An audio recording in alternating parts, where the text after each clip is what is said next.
Olá, meu nome é Sebastião Ernesto, sou médico anestesiologista e vou falar sobre farmacologia e sistema nervoso.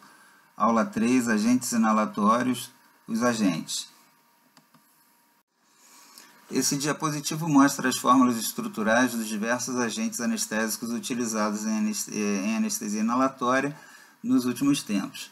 Os gases óxido nitroso e xenônio e os agentes líquidos utilizados em vaporização para assim induzir ou manter a anestesia inalatória através dos seus vapores, o alotano, enflurano, isoflurano, desflurano e o sevoflurano. Diz-se então que o xenônio e o óxido nitroso são gases porque eles assim permanecem nas condições normais de temperatura e pressão, enquanto os demais são utilizados na forma do vapor por serem substâncias líquidas que são vaporizadas para assim misturar com os gases oxigênio e ou outros para a manutenção e ou indução da anestesia inalatória. O agente chamado alotano é um derivado dos alcanos. Alcanos, para quem não lembra ou não sabe, são estruturas não cíclicas formadas por átomos de carbono e de hidrogênio em ligações simples. E no caso do alotano, um desses alcanos, que é o etano, que possui 2 átomos de carbono, sofreu substituição de alguns átomos de hidrogênio por átomos de flúor, bromo e cloro, formando assim esse agente anestésico chamado alotano. Os demais agentes voláteis, que são os éteres, são então o enflurano, o isoflurano, o desflurano e o sevoflurano, cada um com sua característica físico-química e as suas respostas clínicas, como vamos ver a seguir. Os agentes venosos têm uma sensibilidade e uma especificidade mais direcionada para um ou outro dos receptores onde atuam. Diferentemente, os agentes inalatórios oferecem uma gama maior de atuação com intensidade variada também, mas de maneira a apresentarem respostas por estimulação ou inibição de um número maior de receptores. Dependendo da afinidade, da potência relativa por um ou outro desses receptores, os diversos agentes inalatórios podem induzir respostas relacionadas ao efeito não anestésico de maneira bastante variada. Em relação à analgesia, especificamente, a utilização do óxido nitroso apresenta um efeito bem mais importante do que os outros agentes anestésicos, apesar de os outros também apresentarem a sua ação analgésica. E em relação ao efeito em junção neuromuscular, o isoflurano e desflurano apresentam uma maior intensidade de inibição dessa função, enquanto o sevoflurano e o alotano apresentam uma ação apenas moderada, enquanto o óxido nitroso praticamente não apresenta nenhum efeito relacionado a isso. A frequência cardíaca ela normalmente é aumentada na utilização dos agentes éteres, isoflurano, desflurano e sevoflurano, assim como também o óxido nitroso, podendo não apresentar alteração ou até apresentar bradicardia quando da utilização do alotano. A depressão miocárdica é mais marcada com o alotano do que com os seus congêneres, enquanto a utilização dos agentes éteres, do grupo dos éteres, eles apresentam maior ação a nível de resistência vascular periférica, que diminui, afetando assim a pós-carga dos pacientes. A alteração relacionada à pressão arterial, então, ela é mais marcada quando da utilização do alotano devido à sua depressão miocárdica, que é mais intensa do que a ação vasodilatadora quando do uso do alotano, e quando a utilização dos anestésicos inalatórios do grupo éteres, do éter, eles são mais potentes em relação à vasodilatação do que o seu efeito inotrópico negativo, que é mais discreto. Mas a hipotensão é esperada com doses progressivamente aumentadas com todos eles, com exceção do óxido nitroso, que é um agente que praticamente não altera o débito cardíaco por não alterar nem a resistência vascular periférica e nem a capacidade contrátil miocárdica. Em relação à ritmogenicidade, o alotano apresenta uma ação mais intensa, principalmente por aumento da sensibilidade do miocárdio às concentrações elevadas de catecolaminas endógenas ou não. Esse efeito antiarrítmico, esse efeito arritmogênico, é menos intenso com os outros agentes anestésicos, porém já se observou a possibilidade de aumento do intervalo QT quando da utilização dos anestésicos do grupo éteres. A depressão respiratória ela é dose dependente em relação a praticamente todos os agentes anestésicos inalatórios, apenas o óxido nitroso apresentando uma ação mais discreta em relação a isso. Todos os agentes inalatórios, com exceção do óxido nitroso, que tem um efeito também nesse sentido menos intenso, mas os demais apresentam aumento da frequência respiratória, talvez por um mecanismo compensatório devido à diminuição do volume corrente. Então, todos eles diminuem o volume corrente e os agentes voláteis aumentam a frequência respiratória. Existe uma ação broncodilatadora do alotano, do isoflurano e do sevoflurano, dose dependente também, porém o desflurano pode apresentar irritação das vias aéreas e até a broncoconstrição. A biotransformação ela é praticamente nula em relação ao óxido nitroso, que devido ao seu baixo coeficiente de solubilidade sangue e gás, ele apresenta uma rápida eliminação com baixa metabolização. Então a eliminação via respiratória acaba sendo tão intensa, tão rápida, que a sua taxa de metabolização é muito pequena. A metabolização é bastante aumentada em relação ao alotano, que apresenta uma taxa em torno de 20% a 40%, podendo seus resíduos metabólicos apresentarem complicações tardias ou não, em relação à agressão hepática, tanto por ação direta quanto pela formação de aptenos, devido à associação de alguns subprodutos metabólicos com a célula hepática.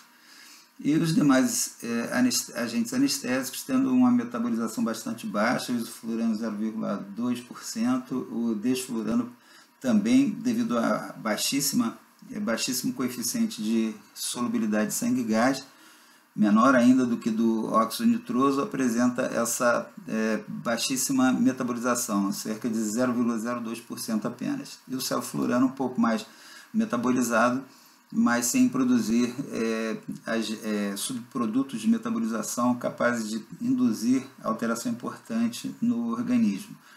Há a possibilidade de liberação de flúor com todos os agentes do grupo éter, devido ao fato de serem fluorinados, porém as concentrações atingidas não têm demonstrado efeito deletério sobre o rim, e o sevoflurano tem a capacidade de, na metabolização, gerar o composto A, que já se demonstrou em ratos que poder causar nefrotoxicidade em altas concentrações em exposições muito prolongadas. Mas no ser humano, em anestesias clínicas, essa nefrotoxicidade ela não se demonstrou. Portanto, o efeito clínico não foi demonstrado, é um dado apenas encontrado no laboratório de estudos animais, que não foi transportado para a observação clínica. E a hepatotoxicidade, que, como dito, pode ser decorrente da utilização do alotano, que é um agente já praticamente em desuso. Raros são os lugares que ainda dispõem da produção e utilização do alotano. Os agentes anestésicos inalatórios possuem algumas características que os tornam propícios à utilização na anestesia inalatória.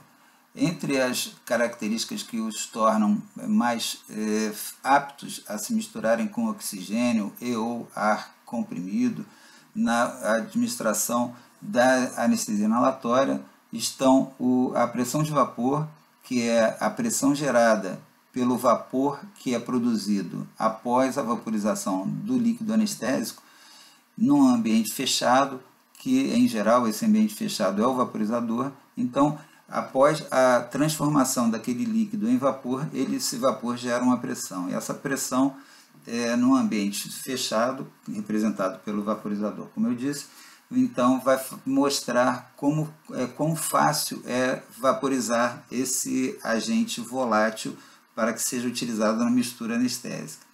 Outra característica que auxilia nesse objetivo é o ponto de ebulição. O ponto de ebulição é a temperatura em que o líquido se transforma em gás ou vapor devido à sua vaporização, devido à sua transformação por ebulição.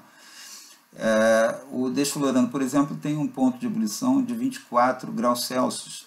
É uma temperatura praticamente igual à temperatura da sala de cirurgia. Por isso, e também devido ao fato da sua pressão de vapor ser próxima da pressão atmosférica, que ele tem uma pressão de vapor de 669 milímetros de mercúrio, essas duas características do desflorano fazem com que haja necessidade para a sua utilização do emprego de vaporizador especialmente desenhado para isso.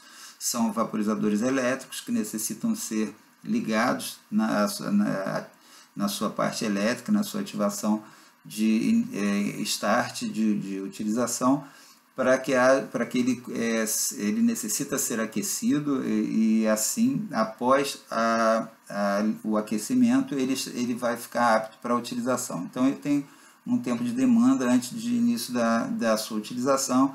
Isso é devido também à utilização desse vaporizador especial, encarece bastante a sua utilização. Os demais agentes anestésicos inalatórios não necessitam de vaporizador especial. O óxido nitroso não precisa de vaporizador, ele já é disponibilizado diretamente no aparelho da anestesia na forma gasosa. E os demais, os éteres e o alcano, o alotano, eles são utilizados com vaporizadores menos complexos, que necessitam apenas de estruturas internas que façam o arrastamento ou a formação de borbulhas que se misturam com uma outra via de gases frescos para administração na forma de diluição, e assim vão remontar o conjunto de fluxos para gerar a concentração que foi determinada pelo operador no vaporizador.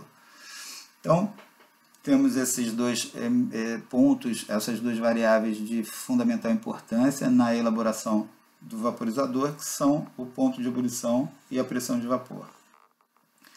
Em relação à facilidade de indução, a velocidade de indução de recuperação do efeito anestésico, temos a lipossolubilidade e o gradiente ou coeficiente de partição sangue-gás. Esse é talvez o aspecto mais importante na velocidade de indução e da recuperação do agente anestésico, do efeito da anestesia inalatória. Os agentes anestésicos com baixo coeficiente de partição sangue-gás são aqueles que, por terem pouca afinidade pelo sangue, como por exemplo o desflurano, que tem o menor coeficiente de partição sangue-gás entre os utilizados, próximo, mas ainda inferior à do óxido nitroso, eles são assim substâncias que tendo pouca afinidade pelo sangue, eles apresentam um tempo maior de passagem do agente anestésico vaporizado ou gasoso do alvéolo para o sangue. Portanto, esse tempo que é mais demorado de passagem pela barreira alvéolo-capilar faz com que haja um rápido aumento da concentração alveolar, que logo atinge um equilíbrio com a fração esperada desse agente anestésico. Apesar de ter pouca afinidade pelo sangue, Esse agente anestésico que tem baixo coeficiente de solubilidade de sangue e gás vai apresentar uma rápida indução anestésica, já que aquele anestésico que vai passar rápido, vai passar lentamente para o sangue, vai sair lentamente do sangue para o sistema nervoso central. Portanto, a concentração alveolar do anestésico é um espelho da concentração cerebral do anestésico. Se ele sobe rápido no alvéolo, é porque ele vai subir rápido no cérebro, já que ele vai permanecer por pouco tempo no sangue. E na hora da recuperação, a recuperação também é mais lenta, porque ele vai ter pouca afinidade pelo sangue e também vai passar, rapidamente do sangue para o alvéolo. E assim, ele passando rapidamente do sangue para o alvéolo, ele vai manter um gradiente aumentado de concentração entre cérebro e sangue, fazendo com que, apesar de ter uma baixa afinidade pelo sangue, o gradiente de concentração vai empurrar esse anestésico de volta para o sangue. E tendo pouca afinidade pelo sangue, ele vai passar para o alvéolo rapidamente, vai ser eliminado rapidamente. Então, os agentes anestésicos que têm pouca afinidade pelo sangue são aqueles que vão apresentar menor coeficiente de partição sangue-gás e vão ser os que vão ter mais rápida indução e mais rápida recuperação da anestesia. Outro aspecto importante é a chamada CAM, ou concentração alveolar mínima. A concentração alveolar mínima é definida como a concentração alveolar mínima capaz de manter imóvel um paciente, ou 50% da população, melhor dizendo, quando submetido a um estímulo nociceptivo típico, particular, como, por exemplo, uma incisão na pele. Portanto, esse estímulo padrão nociceptivo, ele vai ser o parâmetro para se avaliar a CAM. E a CAM, então, é uma concentração alveolar que vai servir de base para o início da anestesia. E o paciente, se ele tiver maior ou menor afinidade, vai ter essa concentração alterada de acordo, para que atinja as necessidades e a segurança durante a anestesia. Então, são observados tanto a resposta clínica como, eventualmente, no caso do paciente com monitorização de eletroencefalograma processado, ele pode ter também essa concentração trabalhada de acordo com a resposta dessa monitorização. Além disso, a CAM serve de parâmetro de comparação de potência entre os agentes anestésicos. Portanto, o sevoflurano, que tem uma CAM de 1,8, ele é mais potente que o desflurano, que tem uma CAM de 6,6. E é menos potente que o alotano, que tem uma CAM, uma concentração alveolar mínima, de 0,75. Portanto, esses são os parâmetros que, devido principalmente à lipossolubilidade do agente anestésico, vai nos dar a inferência da potência relativa entre os diversos agentes anestésicos. Lembrando que essa concentração alveolar mínima ela se altera com a idade. Pacientes mais jovens são mais resistentes, precisam de doses ou concentrações mais elevadas, e a CAM então é maior nesses pacientes mais jovens. E nos pacientes mais idosos, essa CAM vai diminuindo gradativamente. Outras considerações importantes são em relação ao metabolismo dos agentes anestésicos, que hoje os utilizados têm a metabolização bastante diminuída, como foi mencionado no diapositivo anterior. Em relação aos efeitos do desflurano, especificamente, os efeitos centrais são relacionados à redução da taxa metabólica cerebral, que em baixas concentrações permite que haja ainda uma atuação preferencial desse aspecto no controle do fluxo sanguíneo cerebral. Portanto, a diminuição da taxa metabólica cerebral com concentrações em torno de meia CAM do desflurano faz com que ainda possa haver até uma redução do fluxo sanguíneo cerebral. Em torno de entre meia e uma CAM do desflurano, o efeito de vasodilatação produzido por ele pode ser equilibrado com o efeito de redução do fluxo sanguíneo cerebral provocado pela taxa metabólica cerebral, de forma que esses efeitos eles podem se equilibrar e se anular mutuamente. Acima de uma CAM, o fluxo sanguíneo cerebral começa a aumentar em resposta à vasodilatação provocada pelo desflurano, de forma que esse é um agente anestésico que pode ser de utilização meio controversa nos pacientes que têm redução da complacência craniana, uma vez que pode haver aumento do fluxo sanguíneo cerebral à medida que se aumenta a concentração administrada e, eventualmente, aumento do volume sanguíneo cerebral e da pressão intracraniana.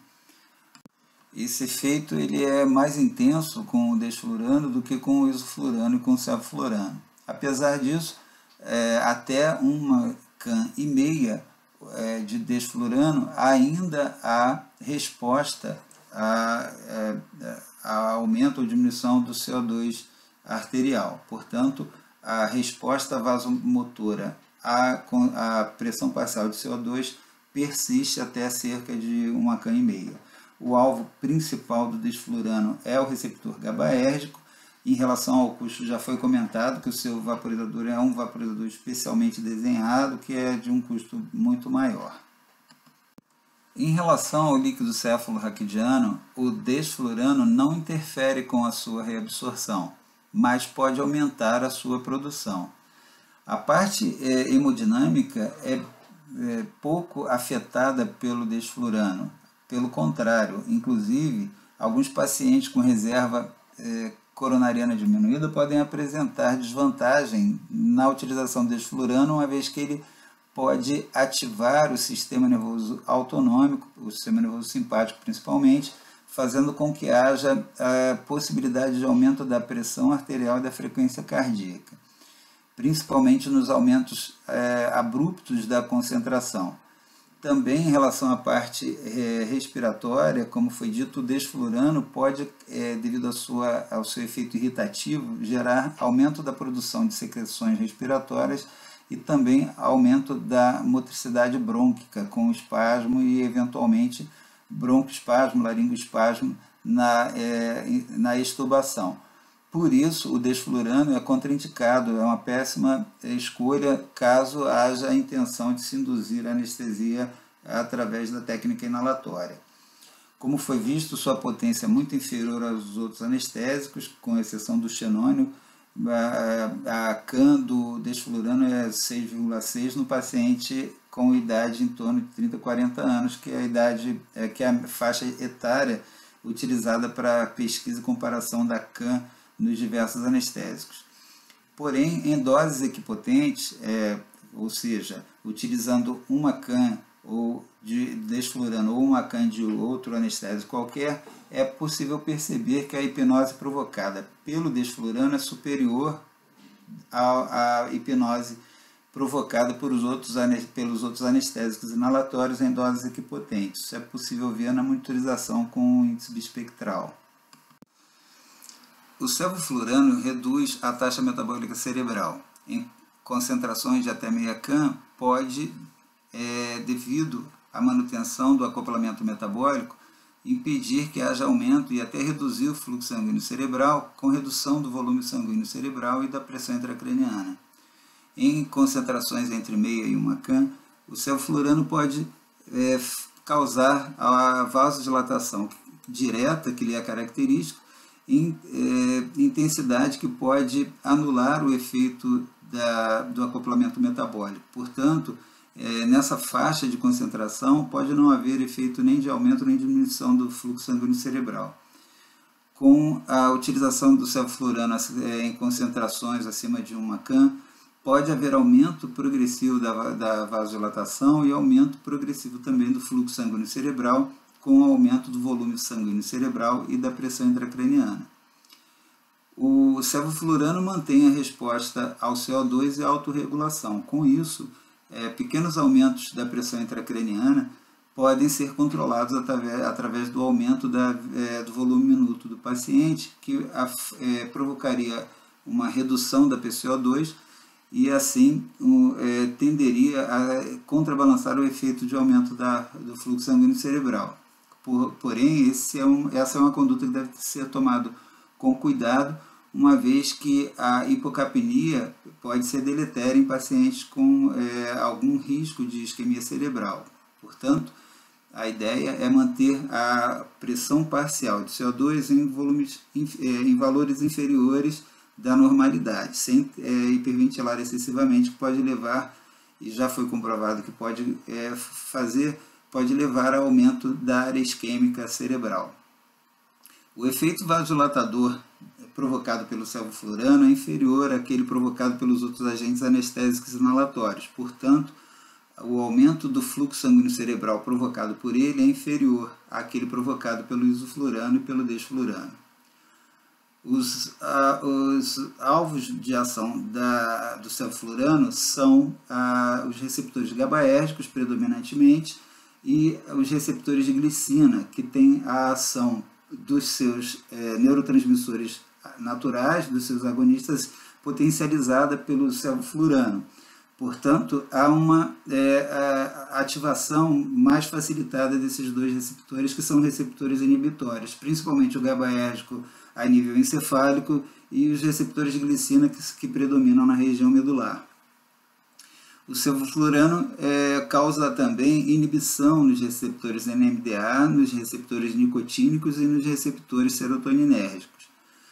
Em relação ao líquido cefalorraquidiano, ocorre uma diminuição da sua formação, mas pode haver aumento da resistência à sua absorção.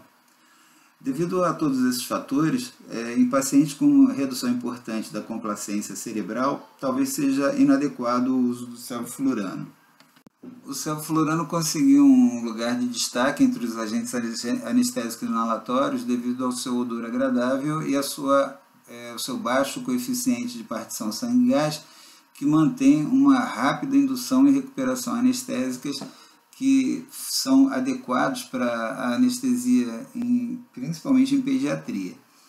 A estabilidade hemodinâmica é conseguida graças ao seu pequeno efeito inotrópico negativo e pequena ação vasodilatadora. É um anestésico de potência intermediária, muito mais potente que do que o desflurano, porém menos potente que o isoflurano e que o alotano. Consegue uma hipnose rápida e há trabalhos indicando o pré-condicionamento e até o pós-condicionamento isquêmico com a utilização do sevoflurano. A proteção cerebral é indicada devido a foi demonstrada pela melhor oxigenação cortical quando da utilização do propofol. Isso foi demonstrado no estudo que mostrou a comparação com a monitorização através do monitor Near Infrared Spectrum Photometry, que é através de monitorização com feixes de luz que mostram a saturação de oxigênio regional através de exame de monitorização não invasiva. O sevoflurano possui algumas interações tanto com a calçodada quanto também alterações que podem ser manifestas a nível eletroencefalográfico. Porém, apenas relatos isolados de efeito convulsivante durante a indução, mesmo assim com concentrações bastante elevadas, foram feitos relacionando então com o sevoflurano. Ele sofre a degradação com produção de substâncias chamadas composto A, que tem ação nefrotóxica, porém esse composto A foi demonstrado apenas em estudos em animais, mostrando que em altas concentrações de sevoflurano durante tempo muito prolongado e com baixo fluxo de gases frescos, ele pode produzir então esses compostos, o composto A, que é nefrotóxico, mas em anestesia clínica nunca foi demonstrado esse efeito deletério. Como foi mencionado também, a sua metabolização produz substâncias fluorinadas que não atingem níveis ou concentrações que sejam deletérias ao homem. Em absorventes de CO2 desidratadas, primeiro uso, antes do aquecimento, é possível que em baixo fluxo de admissão de gases haja a produção de monóxido de carbono. É possível também reação exotérmica, principalmente com a cal baritada, que pode gerar temperaturas extremamente elevadas, causando até incêndio e com possibilidade de lesão do paciente e dano ao aparelho de anestesia. São relatos isolados e apenas com a utilização principalmente com a utilização de cal baritada, mas em situações bastante específicas. Não há relatos com a cal sodada normalmente utilizada em nosso meio. O isoflurano produz grande redução da taxa metabólica cerebral. Utilizando-se concentrações acima de 1 ACAM, ocorre vasodilatação e aumento do fluxo sanguíneo cerebral e da pressão intracraniana. Porém, como há uma boa resposta ao CO2, esses efeitos podem ser reduzidos com hiperventilação. Há manutenção da autorregulação cerebral, mas não há manutenção da autorregulação a nível medular com concentrações acima de 1 ACAM. E o fluxo sanguíneo cerebral, o fluxo sanguíneo medular aumenta de uma maneira mais intensa do que o fluxo sanguíneo a nível cortical. O isoflurano não interfere nem com a produção nem com a absorção do líquido cefalorraquidiano. Seus principais locais de ação são os receptores NMDA e receptores da glicina, onde atua intensificando a inibição da função motora. Também atua nos receptores GABAérgicos e nos canais de potássio. Estudos demonstram o pré-condicionamento com a utilização do isoflurano em animais. A utilização do isoflurano em pacientes com epilepsia não é contraindicado, embora possa haver manifestações eletroencefalográficas de padrão sugestivo de ação pró-convulsiva. Porém, a utilização do isoflurano em concentrações mais elevadas pode produzir até a supressão de pulsos. Portanto, o isoflurano não é contraindicado em paciente epilético. O propofol deve ser preferido entre os agentes anestésicos gerais nos pacientes com complacência reduzida, uma vez que diminui a taxa metabólica cerebral e também, mantendo o acoplamento metabólico, diminui o fluxo sanguíneo cerebral. Portanto, é uma droga mais segura do que os agentes inalatórios em geral, principalmente o isoflurano. Ao contrário dos outros agentes anestésicos inalatórios, o óxido nitroso é capaz de aumentar a taxa metabólica cerebral. Isso é demonstrado pela alta taxa de utilização de glicose, tanto a nível cerebral quanto a nível medular.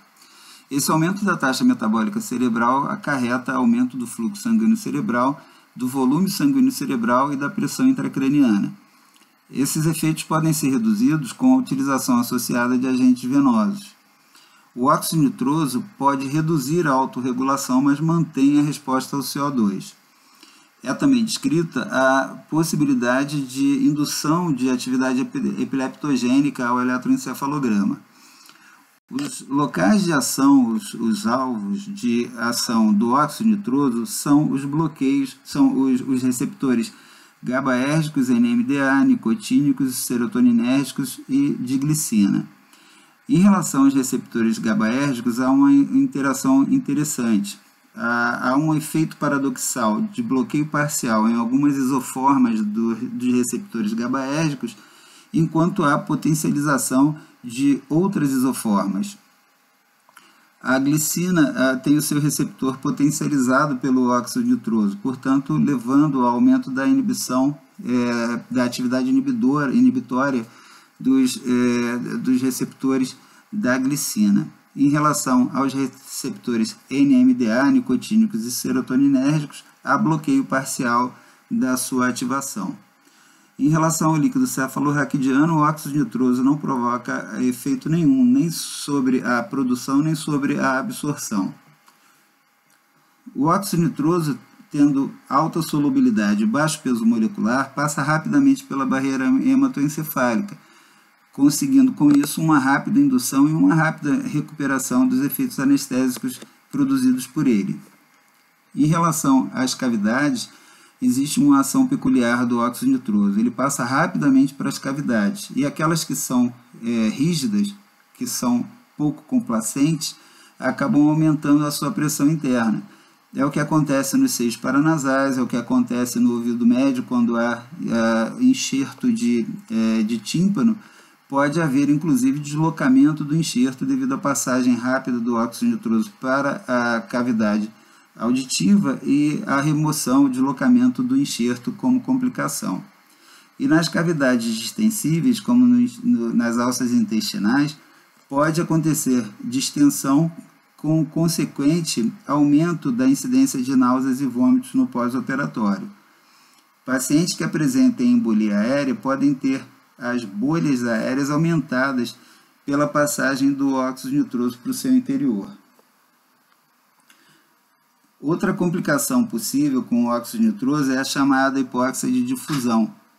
Como oferecemos o óxido nitroso em altas concentrações que giram em torno de 50%, 60% e até 70% para a maior potencialização do agente anestésico inalatório associado, essa alta concentração, no momento em que se interrompe a oferta do óxido nitroso, ao fim da cirurgia ou em algum momento que se decida durante a cirurgia essa interrupção, começa a haver uma rápida passagem do óxido nitroso de volta para o alvéolo. Como ele tem um coeficiente de partição sangue-gás muito baixo, ele passa muito rapidamente para o alvéolo e acaba diluindo o oxigênio que se encontra ali. Por isso, é importante que se mantenha durante alguns minutos, 3, 4, 5 minutos, uma FO2 elevada para se compensar essa passagem rápida do óxido nitroso para o alvéolo. Uma outra intercorrência possível, uma complicação originada do uso crônico, prolongado do óxido nitroso, é a anemia megaloblástica, que pode ocorrer devido à oxidação do cobalto da vitamina B12. Ocorre uma interferência com a coenzima da metionina sintetase, levando a complicações neurológicas, às vezes muito graves, com neuropatia periférica e até encefalopatia. Essa mesma fisiopatologia pode também estar envolvida em alguns casos de teratogenicidade. O xanônio é um gás encontrado in natura, inodoro, incolor, que tem como efeitos centrais a diminuição da taxa metabólica cerebral, do fluxo sanguíneo cerebral e da pressão intracraniana. Exerce pouco efeito sobre a autorregulação e sobre a resposta ao CO2, e os efeitos sobre a produção e reabsorção do líquido cefalorraquidiano ainda são desconhecidos. O alvo de atuação do xanônio é o receptor NMDA, que é inibido pela ação do xanônio. É descrito uma provável ação neuroprotetora através da ação do xanônio sobre o receptor NMDA. Seu uso clínico ainda é bastante limitado devido à escassez e à dificuldade de produção para a captação e utilização em anestesia, e a sua produção extremamente cara ainda faz com que seja um agente anestésico utilizado principalmente em situações de pesquisa. É descrita a manutenção de atividade cardiovascular e a possibilidade de uma ação anticonvulsivante. O xanônio parece não induzir a ação, efeitos deletérios relacionados à disfunção cognitiva pós-operatória.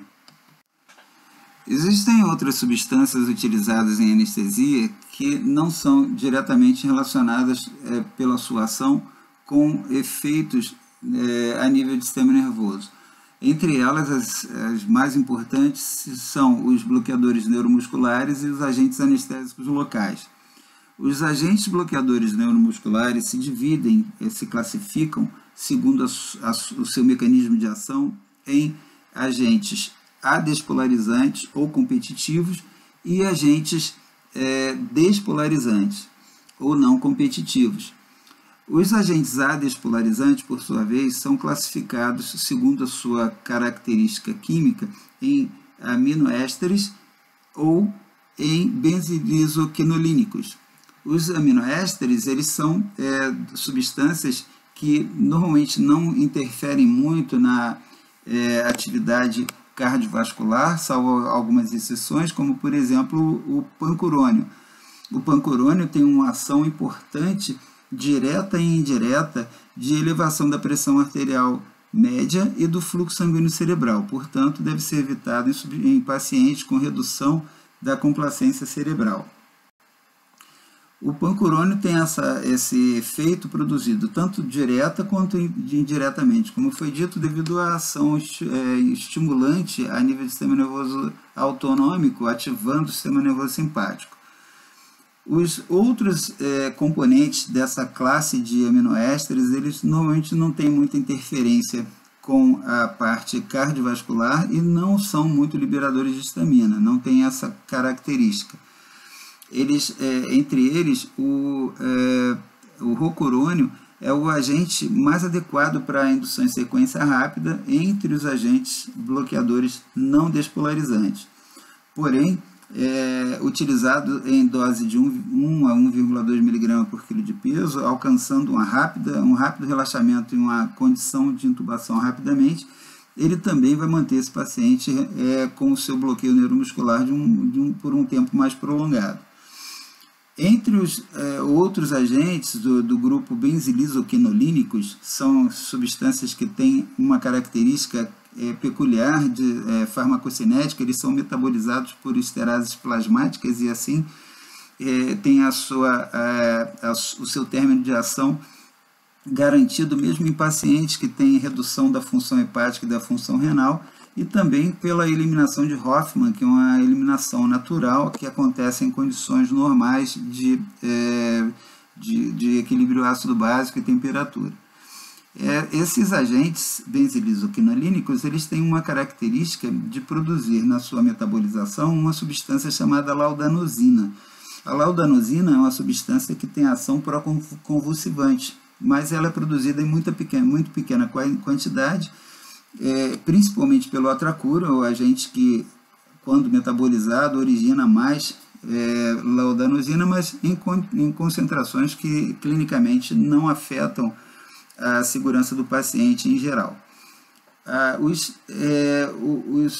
O outro grupo, além dos bloqueadores não despolarizantes, é o grupo dos bloqueadores despolarizantes, representados pela succinilcolina.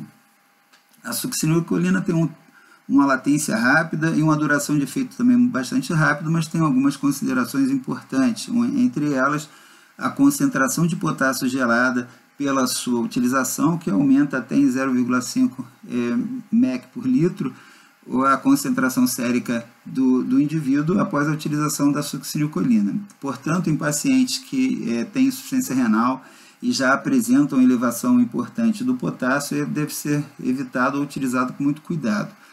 Também pacientes em uso de propanolol, que altera a redistribuição do potássio e pode ajudar a elevar essa concentração do potássio, o uso da succinilcolina deve ser feito com bastante cautela.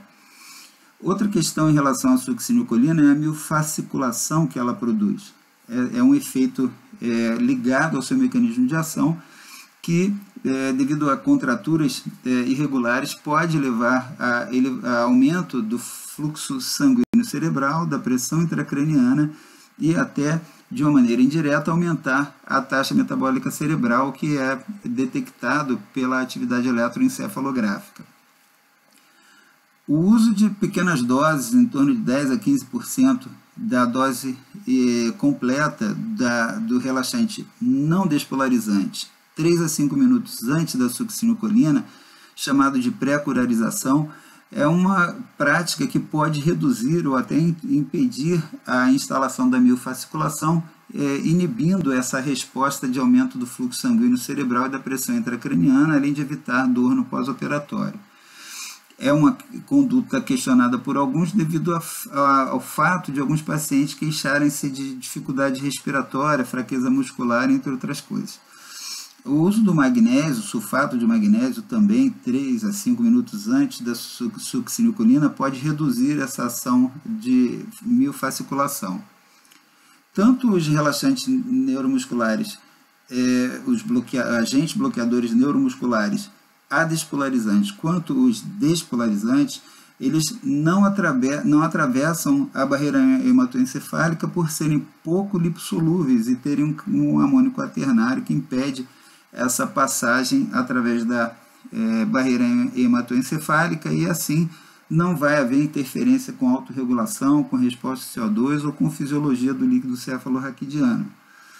É importante lembrar que nos pacientes que vão ser submetidos à monitorização funcional, a utilização de bloqueadores neuromusculares deve ser evitada, uma vez que ela vai impedir a resposta à pesquisa, à estimulação motora do indivíduo. Portanto, é uma questão que deve ser sempre levantada antes das cirurgias que tem como característica essa monitorização, se ela vai ser realizada ou não, com o risco de prejuízo na pesquisa de potencial evocado motor. A utilização dos anestésicos locais também é de grande importância hoje em dia. O uso da lidocaína na dose de 1 mg por quilo de peso pode reduzir a taxa metabólica cerebral, fluxo sanguíneo cerebral e até a pressão intracraniana, da mesma forma que a dose de indução do tionembutal. A lidocaína mantém a autorregulação em resposta ao CO2. Pode até reduzir a produção do CO2 devido a uma possível redução da taxa metabólica global.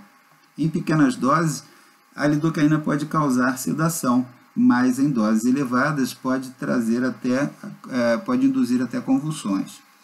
Existe uma suspeita de que a lidocaína pode melhorar as condições neuropsicológicas do paciente quando utilizada no pré e no intraoperatório. A maioria dos estudos prospectivos relacionados à neurotoxicidade são realizados em animais por motivos óbvios e questões éticas. Há dificuldade de realização desses estudos no ser humano. O que se tem de estudos em ser humano são avaliações, observações retrospectivas para a eventual inferência de algum comportamento diferente ou relacionado a um agente anestésico ou outro.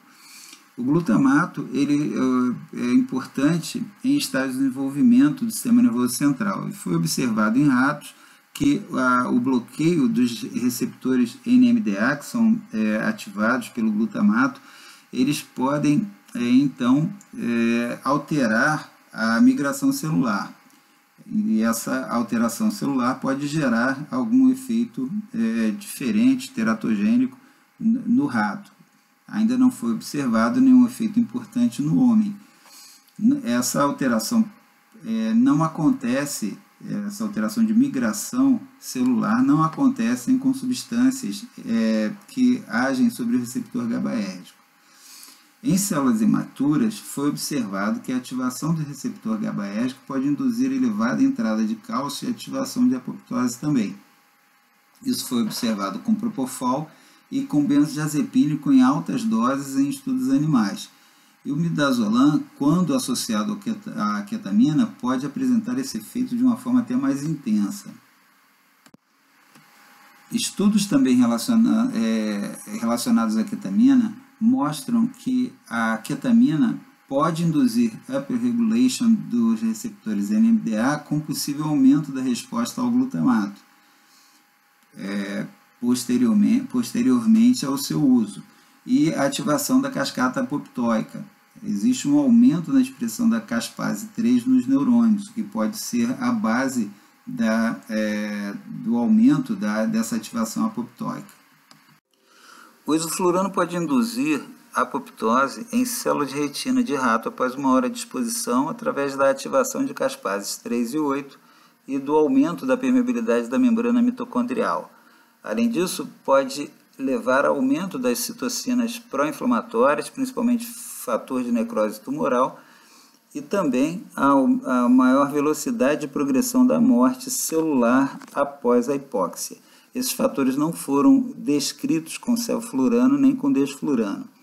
O sevoflurano após exposição de 6 horas, pode alterar a função e proliferação dos astrócitos, que são importantes na orientação da migração neuronal na fase embrionária. Também pode causar disfunção no retículo endoplasmático e na homeostasia do cálcio. Os processos principais relacionados à neurotoxicidade fazem referência à neurogênese e sinaptogênese. São estudos que são fatores que são elencados nos estudos, porém a maioria dos estudos são animais ou retrospectivos no ser humano devido à impossibilidade, devido a limitações éticas, da realização de estudos prospectivos de neurotoxicidade no homem. Esses estudos retrospectivos, então, são recheados de fatores confundidores que podem dificultar a interpretação e a condução das teorias de maneira satisfatória. O distúrbio cognitivo pós-operatório é um outro fator importante, estudado bastante recentemente, que traz algumas limitações devido a variações nas definições do que é distúrbio cognitivo pós-operatório.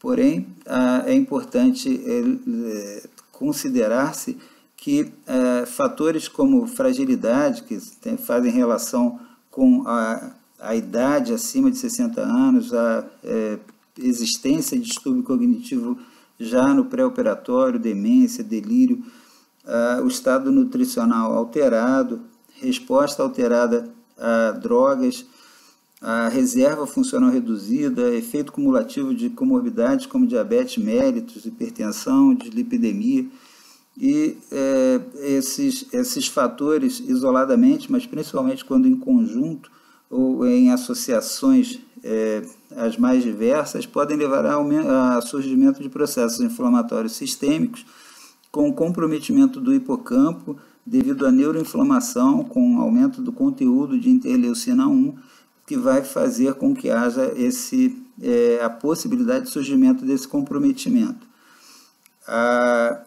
Os estudos mostraram, em comparações de animais anestesiados com e sem cirurgia, mas a elucidação do grau de comprometimento relacionados à cirurgia e ou anestesia ainda necessita de estudos mais elucidativos. O aumento da produção de proteínas beta-amiloide e da hiperfosforilação das proteínas tau são a base da fisiopatologia para o surgimento dessas complicações.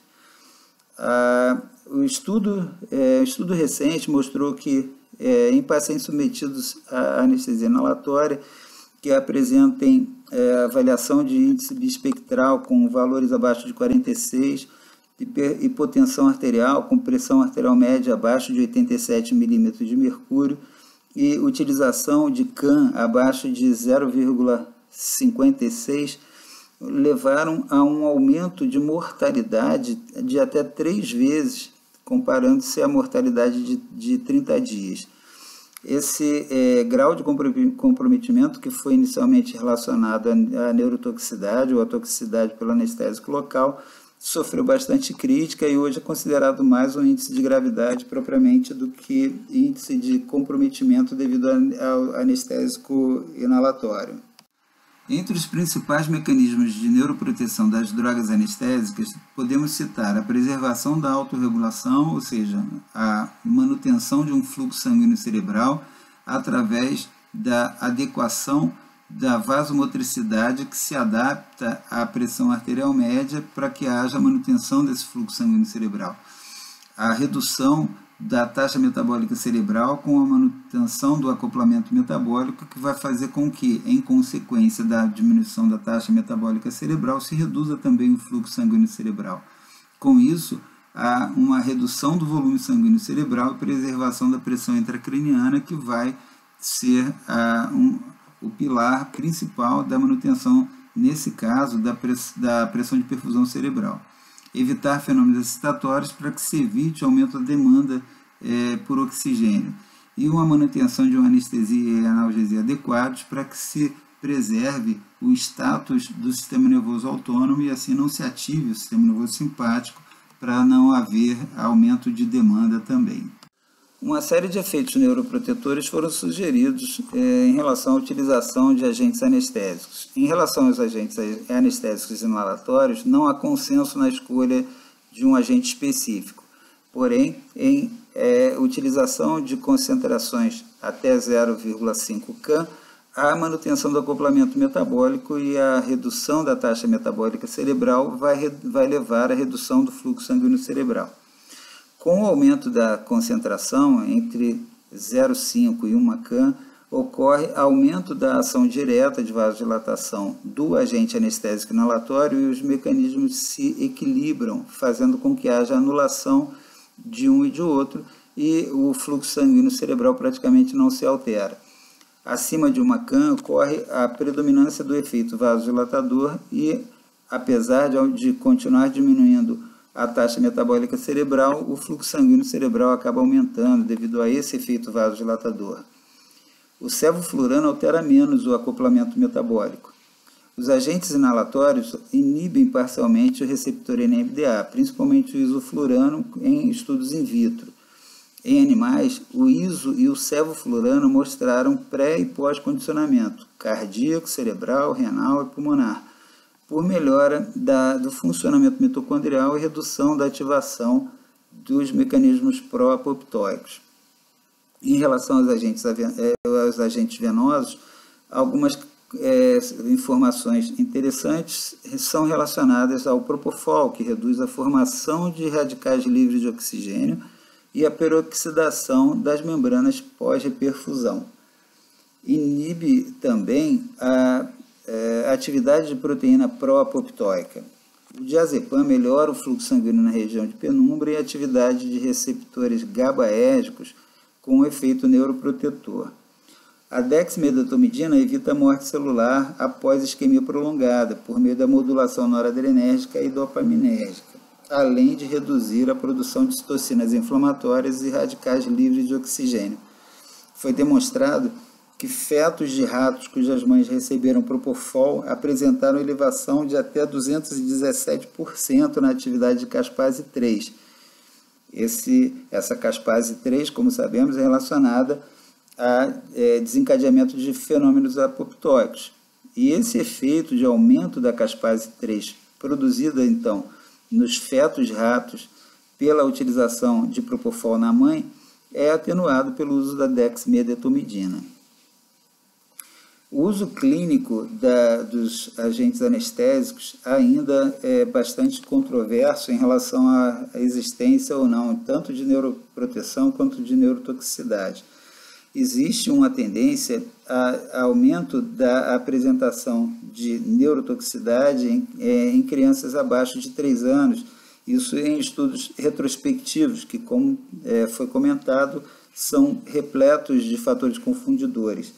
Então, esses estudos eles são inconclusivos e questionados tanto pelos resultados quanto pelos métodos. E assim, devido ao fato de estudos serem limitados em humanos, as conclusões são sempre bastante controversas e questionadas.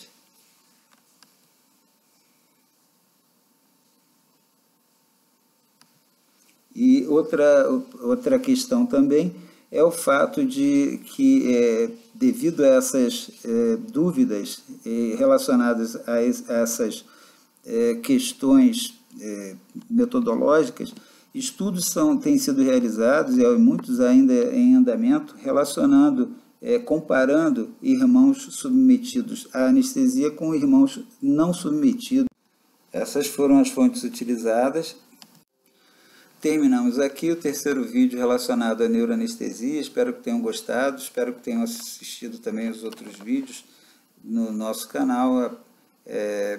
Qualquer comentário, sugestão será muito bem-vinda. Muito obrigado pela atenção.